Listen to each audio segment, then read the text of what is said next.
The story of struggle to keep an age-old tradition alive in a fast-paced modern society. This fight provides the foundation of a new Ukrainian documentary film exploring the trials and tribulations facing 3 generations of Carpathian Shepherds. The much-anticipated feature, The Living Fire, provides an amazing insight into the life of the Hutsul culture. І оскільки він зроблений в документальному жанрі, оскільки це спостереження, а не моделювання. This is a documentary, just an observation, not a modelling of reality, and this is what makes it captivating. It really excites the audience. I know the Carpathians very well, and not only the Ukrainian part, but I learnt things that I didn't know before whilst watching this documentary. For instance, the quirky traits of the Hutsul's culture and traditions. Скажімо, речі, які є певним генетичним кодом українства. Last year, Ukrainian filmmakers reached a new milestone. They released the largest number of films in a single year since the collapse of communism in 1991. The current cinema season in Ukraine started with the film The Living Fire, based on the Hutsuls, an ethno-cultural group of Highlanders living among the Carpathian Mountains in western Ukraine. Critics rated it as one of the best Ukrainian documentaries of 2016.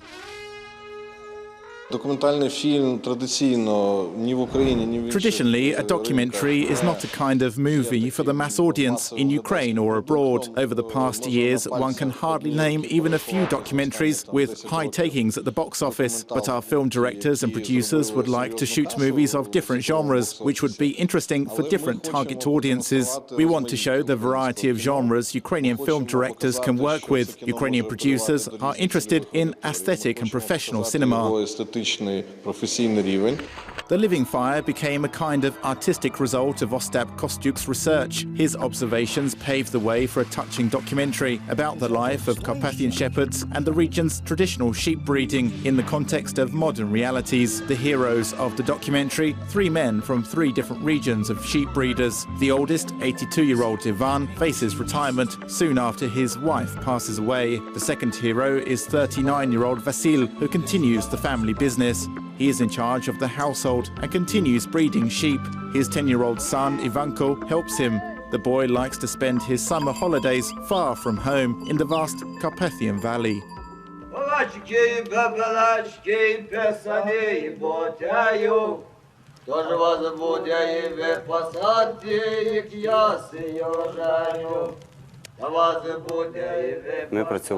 We'd been working on folk songs at the Leskurbas Theatre in Lviv. I felt something very familiar and comfortable. It seemed to me that the folk songs took me back to my childhood. At the same time, I felt like a real historian studying Ukrainian folklore. Ostap is a historian. He has been collecting material about Ukrainian folklore for more than 10 years. He's been studying Hutsul culture, looking for answers to questions from his childhood. Who are these people living in the Carpathians? Where did they come from? Where do their traditions date back to? Very often we ask ourselves how to be a son or how to be a citizen. The most exciting topic for me is childhood. I am an adult man now, and it seems to me as if I live in another world. My childhood remains behind. This is the topic that has been worrying me since childhood and worries me to this day. Ostap was born in Kolomia, a town in the Ivano-Frankivsk region of western Ukraine. He knows the land firsthand. The Carpathian land is very romantic and is rich in ancient traditions. His creative search led him to theatre and then to cinema. Now he works as an actor at the Leskurbas Theatre in Lviv, creating music projects. I didn't graduate from an artistic institution. I have no cinematography education. I gained my experience at the Leskurbas Theatre in Lviv. I've been studying folk music with the help of old Hutsuls. During my visits to western Ukraine, I collected a huge archive of folk melodies and recorded music performed with different ethnic wind instruments. Researching the culture and music, I discovered that the most interesting thing is in the core of each culture. There are not only historical figures in the documentary, but also living heroes, the heroes of our time. So this movie is dedicated to the sheep breeding that is the core of the Hutsul's culture. Sheep breeding was a lifestyle for the people who lived on this territory for many centuries. Sheep breeding is also providing them with milk and woolen clothing.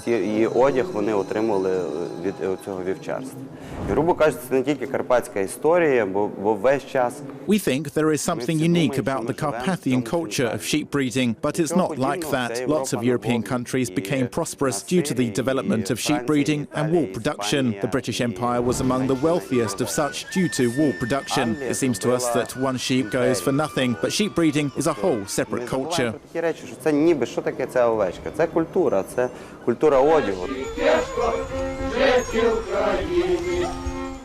The idea to create the Living Fire movie was a result of cooperation between film director Ostap Kostiuk and cameraman Alexander Pozniakov. For 3 years, the film crew spent their own money to organize the expeditions. They only received funding from the Ukrainian State Agency for Cinema after 4 years of work. It just happened. We started with the paperwork. We gathered our friends, talked about this and that. I said, this is a costly task, but let's make a film together. Who will be involved? And straight away, we succeeded in building a big team. Some agreed to provide food. Some allocated money for petrol. Many people wanted to help us. Actually, the whole of Ukraine is based on volunteering. We've started shooting the documentary long before the beginning of Ukraine's Euromaidan revolution. And even then, we felt the support of people who believed in us. А щоб вона була мала і було коти, вона не головне була, цим треба ходити. То добре ходити. Та й скрізь, не шкодувати ніг. Ой, овечки, бабелечки, писаний ботяю. Хто вас буде випасати, як я сию женю? The filming process lasted for 4 years. Members of the shooting team became friends with the locals. Sometimes cameramen and film directors even stopped their work to help with a car which got stuck in the mud. As the saying goes, together with like-minded people, you can move the mountains. But in Ostap's opinion, it is better to love them, like the heroes of the Living Fire documentary do.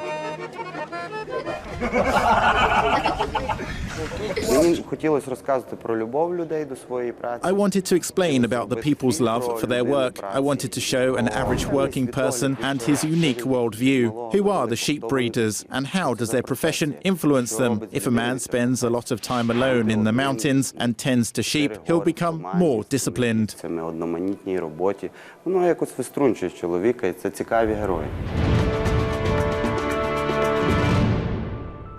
While shooting movies, the filmmaker and the cameraman studied at higher education institutions. Feeling the lack of professional skills, Alexander Pozniakov entered the film school in Lodz. Meanwhile, Ostap Kostiuk has a motto: the best way to learn something is to start doing it. Pozniakov and Kostiuk have already created The Manu and Cabbage, a short movie that won a prize at the Cannes Film Festival and has been on the big screen in France.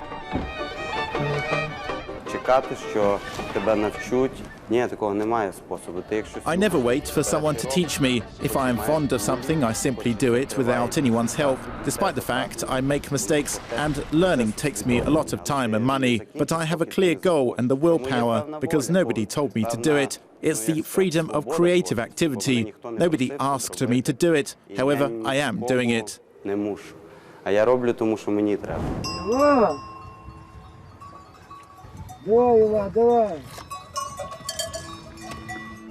Why did the shooting team try to create the documentary and show it to the whole world?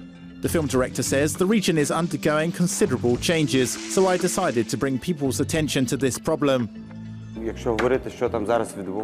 The sheep breeding industry is dying. This profession is losing its significance because of the lack of demand for woolen clothing and delicious cheese. But Western European countries have turned this work into culture.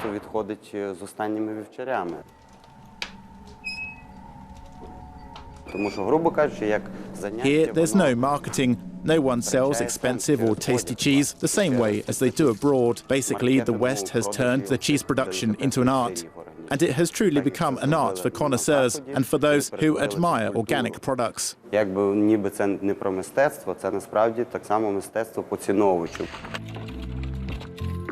The authors of the movie used non-stereotypical documentary forms. They created their own art reality instead of a narrative film. The most interesting thing is that the authors still do not know how to direct a movie. Movie critics define the work of Ostap Kostiuk as a documentary. By its form, this movie is a documentary film, but its content is much more complicated and contains numerous scenes. The movie consists of many events and observations over the life of its heroes.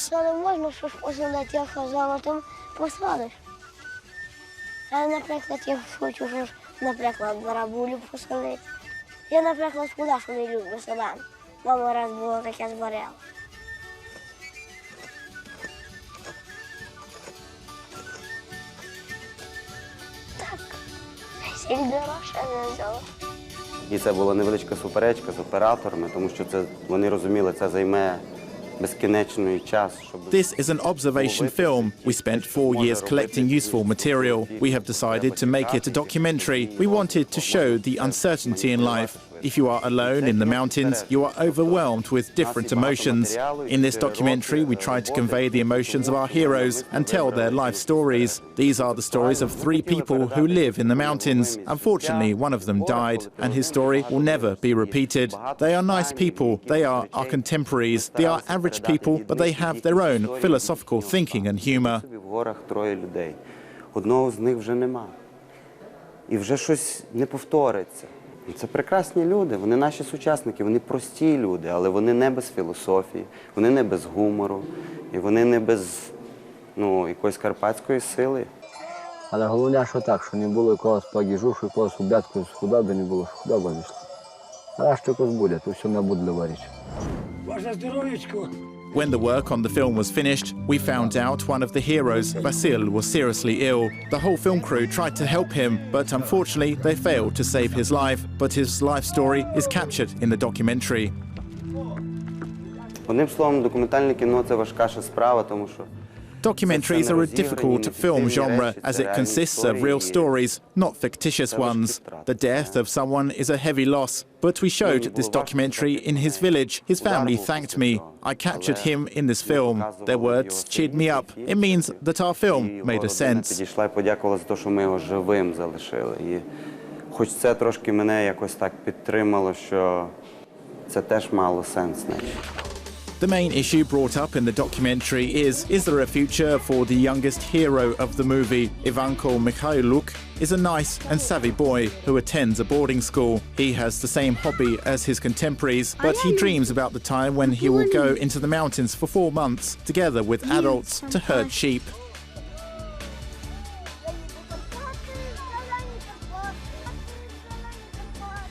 Will the boy's dream come true? This is not only the main intrigue for moviegoers, but also for me. We simply filmed all his actions and showed it to the cinema audience. It was very interesting for moviegoers as we didn't give an answer to the main question. His lifestyle differs from the lifestyle of other children, but by living in such conditions, he is getting stronger. He went together with us to the mountains and drew his own conclusions what to do next. But all the same, I would advise him to gain a higher education in order to develop the business. I think he has a chance. In the documentary, I only pose a question concerning the future of the profession of a shepherd, but in real life, I would advise him to continue his education and think how to develop cheese production and increase demand for it.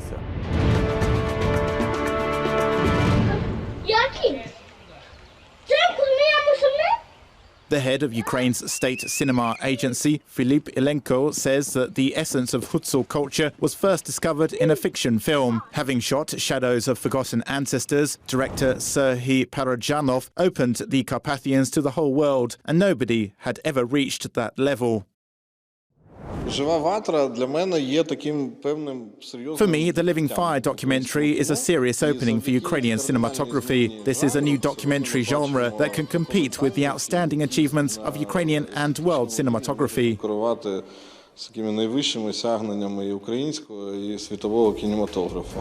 Experienced movie makers say that addressing social topics is an important part of the art, but it ceases to be effective if there is a lack of interesting and aesthetic solution. The author of The Living Fire succeeded in conveying the story of the sheep breeding culture while showing a picturesque mountain nature. The documentary, combining common and extremely beautiful things, was highly appreciated. The movie won the jury's special prize at the Hot Docs Northern American Festival in Canada after its nomination in the World Feature-Length documentary category. The opening night of The Living Fire in Ukraine took place 2 years ago at the Molodist Film Festival. The movie has been already presented at 20 international film festivals where it has won lots of prestigious awards.